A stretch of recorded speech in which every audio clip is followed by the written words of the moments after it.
Halo pemirsa, berjumpa lagi bersama saya Putri Juniawan. Ini adalah program Bahan Ajar Audiovisual yang diselenggarakan oleh Direktorat Pembinaan Pendidikan Keaksaraan dan Kesetaraan bersama dengan Kementerian Pendidikan dan Kebudayaan Republik Indonesia. Yang kali ini mengangkat tema mengenai seni kaos jumputan.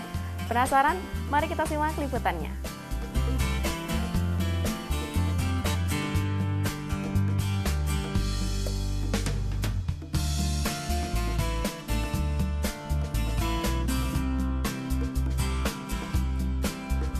Di Indonesia, tie-dye dikenal sebagai seni ikat celup atau sering disebut juga dengan jumputan. Teknik jumputan ini mulai ada di Indonesia sejak tahun 1960-an. Namun belakangan, teknik jenis ini kembali tren.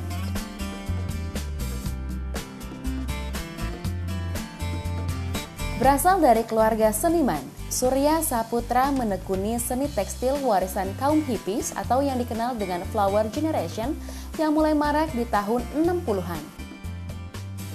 Memiliki ayah lulusan Kria Tekstil dari Institut Seni Indonesia Yogyakarta, membuatnya semakin mendalami jumputan dengan berbagai kreasi. Berawal dari dorongan teman-temannya yang meyakinkan Surya untuk membuat kaos dengan teknik jumputan ini, dia pun memberanikan diri dengan modal usaha yang cukup minim. Ia pun terus berusaha menciptakan kreasi-kreasi baru dengan motif dan warna-warna yang menarik.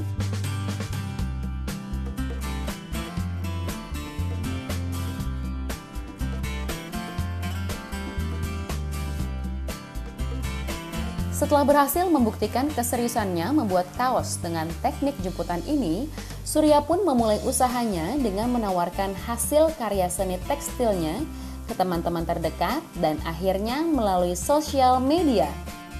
Kendalanya ketika cuaca yang tidak menentu, karena hasil dari penjemuran dan pencampuran warna tergantung dari panasnya matahari.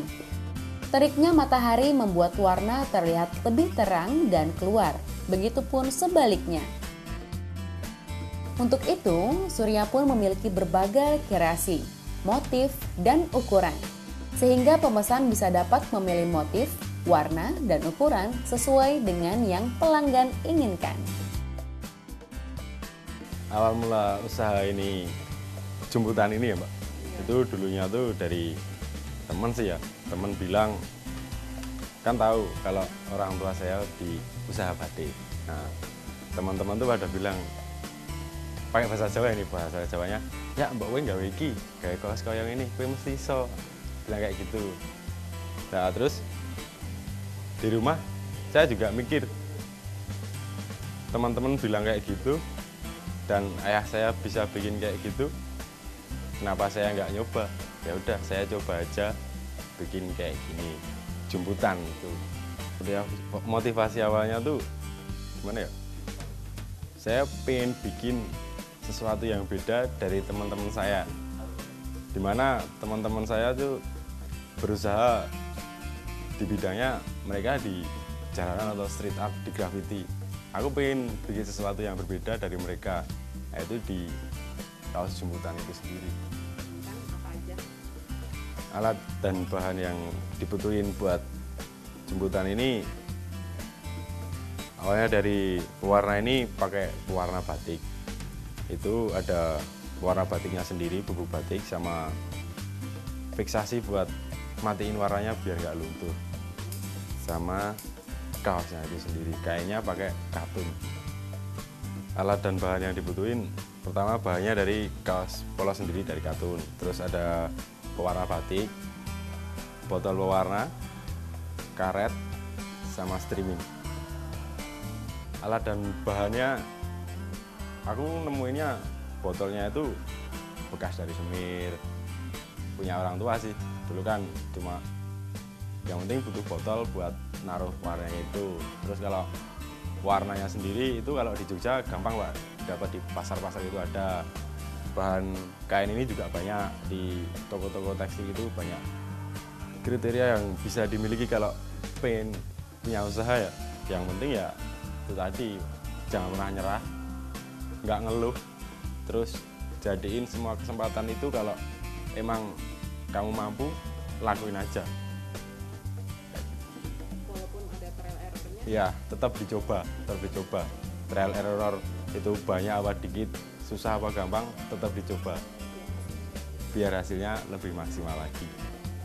Proses pembuatannya dari awal kaos jadi itu dibikin untiran, dijemput, istilahnya dijemput ya. Itu diambil dari posisi tengah-tengah kaos, itu dipuntir searah jarum jam boleh, ke kiri juga boleh, bebas lah, itu bebas sesuai kreativitas masing-masing, itu kayak gimana bebas. Terus udah selesai jadi lingkaran, terus ntar dikareti. Itu dikareti itu supaya bentuk lingkarannya itu nggak bubar, nggak kemana-mana, nggak, biar teratur gitulah. Nah, habis itu ntar tinggal ditetesin pewarna batiknya itu sendiri. Habis selesai pewarnaan, dijemur sampai kering. Itu ntar ditunggu sampai kering banget, benar-benar kering. Terus hari berikutnya baru diberi obat fiksasi untuk mematiin warnanya biar nggak luntur. Terakhir hari ketiganya, hari berikutnya habis fiksasi itu langsung dicuci. Habis cuci udah siap dijemur, siap diperjualbelikan. Berarti proses pembuatannya itu kurang lebih selama 3 hari? Ya, selama 3 hari. Proses pembuatan kaos jemputan itu sendiri kurang lebihnya 3 hari.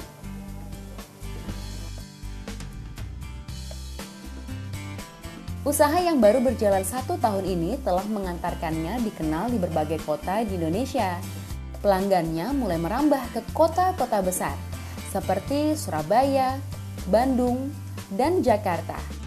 Tak sampai di situ, Surya pun mencoba seni tekstil jemputan ini ke celana dan kemeja. Dan ia pun terus mengembangkan ide-ide kreatifnya. Melalui sosial media, Surya memasarkan kaos jemputannya.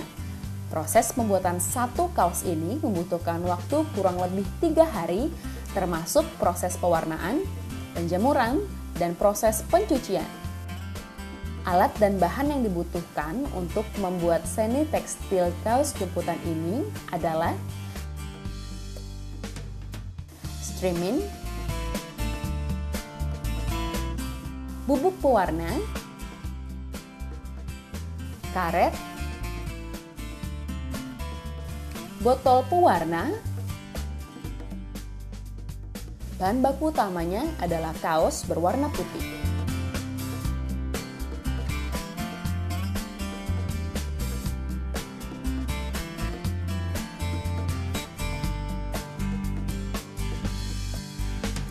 Cara membuat kaos kerajinan seni tekstil ini adalah: pertama, siapkan kaos putih berbahan katun, kemudian bentangkan kaos tersebut. Carilah titik tengahnya persis di antara bagian kedua tangan dan dari panjang baju.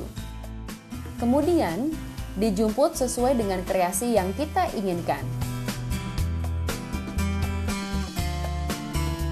Setelah dijumput, kemudian diikat dengan karet.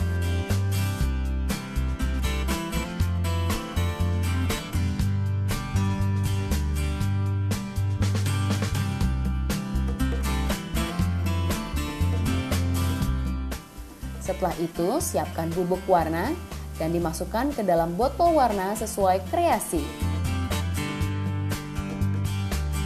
Dilanjutkan dengan memberikan fiksasi untuk mematikan warna agar tidak luntur. Proses selanjutnya adalah penjemuran. Dalam proses ini, panas matahari sangat berpengaruh untuk menentukan warna yang kita inginkan.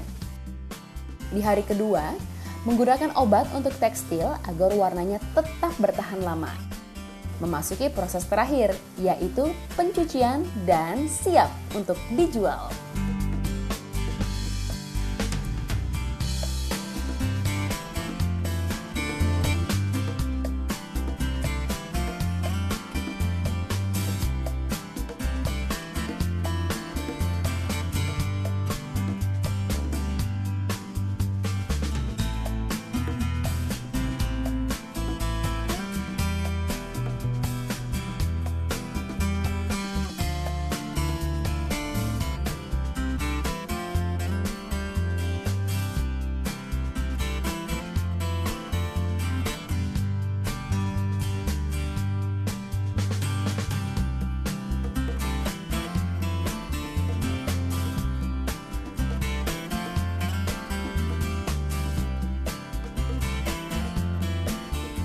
modal awal yang dipakai untuk bikin satu kaos jemputan itu berkisar sampai 50 ribuan.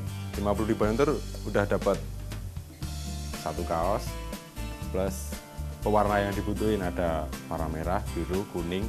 Kalau butuh ya ada warna hijau. Itu semua keuntungan yang didapat ya. Ini kebetulan baru dapat ada pesanan 2 lusin. Nah itu dari 2 lusin itu dapat keuntungan kurang lebihnya 1 jutaan. Kira-kira cara penjualannya dulu awalnya cuma dari mulut ke mulut sih ya. Itu dari teman-teman sendiri, terus teman-teman bilang ke temennya, jadi ikut beli. Terus habis itu ada masukan dari teman kalau kamu bikin online shop aja itu pasti lebih menjualnya lebih banyak.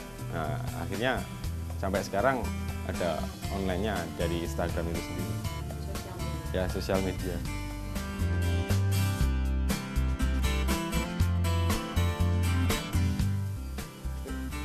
Buat pemirsa di rumah, kreasikan diri kalian masing-masing. Apapun itu, jadiin kreasi, jadiin kesempatan itu, lakuin kesempatan itu, jangan pernah menyerah. Ini dari satu buah kaos putih, ini jadi bisa berwarna. Ini akan menjadikan keuntungan bagi kita masing-masing. Kalau kreativitas itu terus kita bangun, terus kita kembangkan, jangan pernah menyerah. Nah pemirsa, ini dia nih yang bernama kaos jumputan. Surya Saputra membuktikan bahwa kaos jumputan ini bisa memiliki daya jual yang tinggi. Buktinya ini dia ya, dia bisa mengkreasikan dengan berbagai warna. Kaos ini masuk ke Indonesia pada tahun 60-an dan dipopulerkan oleh kaum hippies. Dan apakah cerita ini sudah menginspirasi Anda di rumah?